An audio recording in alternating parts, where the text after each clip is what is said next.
The Fords look dominant, but the Toyotas rain on their parade. Let's break down today's Geico 500 at Talladega Superspeedway. Everybody likes a winner, right? Three wide finish. That was old school ass whipping. Boogity, boogity, boogity. Ooh, let's go racing today, boys. Today's race at Talladega was entertaining to say the least, which is refreshing from some of the racing we've been having recently. I think at this point it's safe to say that the Superspeedways are once again some of the most exciting racing we have in NASCAR. Tyler Reddick ultimately comes away with the win today, but there's a lot to get into about how we got there. To start off, there was rain in the forecast today, and some were skeptical that the race was going to get in on time or that it was going to get in at all.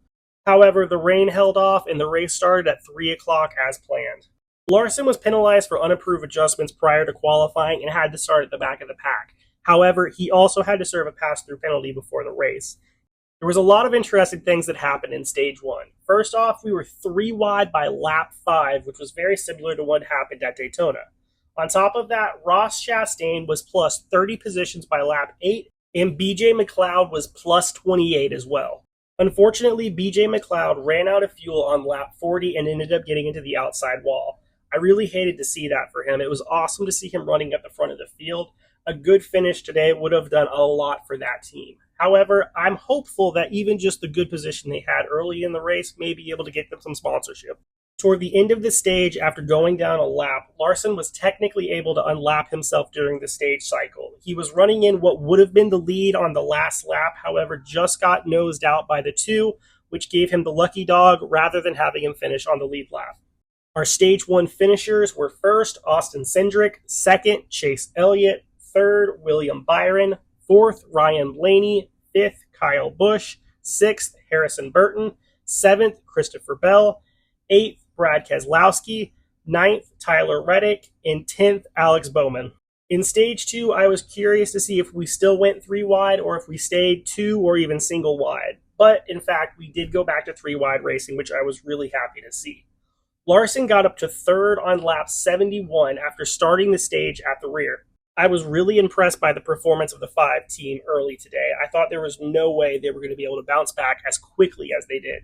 Another thing that was cool to see was Shane Van Gisbergen leading late in Stage 2 after getting shuffled out of line and dropping to the rear. I'm really looking forward to seeing how he can run in the future, and I really think it's impressive how quickly he's picked up at the Superspeedways. Joey Logano went on to win Stage 2, with our Stage 2 finishers being 1, Joey Logano, 2, Austin Cindric, 3, Kyle Larson, 4, Austin Cindric, 5, Ross Chastain, 6, Tyler Reddick, 7, Chris Buescher, 8, Ryan Preece, 9, Chase Elliott, and 10, Noah Gragson. I was surprised we had no natural cautions through the first 2 stages. Although that changed in Stage 3, we still had a pretty clean race. On lap 132, the 9 ended up getting the 51 loose and the 51 hooked the 20. The 20 also collected the 14, however the 20 was the only car that had serious damage and was unable to finish the race.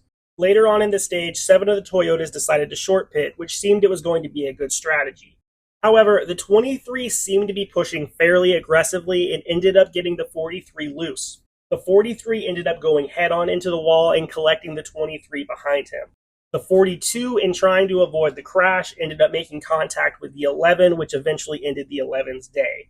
The 11, the 23, and the 43 all ended their days due to this crash. Once we got back going, Michael McDowell was doing a great job pacing the field. He was able to block the inside and outside line and had a row of Fords behind him on the bottom that were able to push him.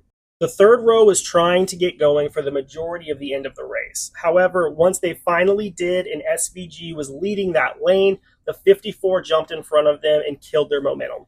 I really wish we could have seen that outside row get to the front, especially with SVG leading. I think that would have been awesome to see him at the front battling for his second win in the Cup Series.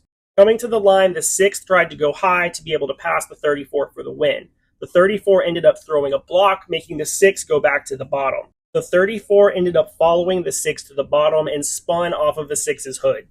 I wish he wouldn't have thrown that second block and would have just raced him back to the line. I feel like so many drivers always throw one too many blocks. However, when the 34 spun, the 6 got collected with him and the 45 was able to pass on the outside and take the win. I was really hoping to see one of the Fords get the win today. They were up front all day and seemed to have the fastest cars. That being said, I'm glad to see Tyler Reddick score his first win on the year, and it was awesome to see that Michael Jordan was there to celebrate that win for the first time as a Cup Series owner. There was a lot of chaos coming to the line, but I think the finish is official at this point. However, forgive me if they change it after this video.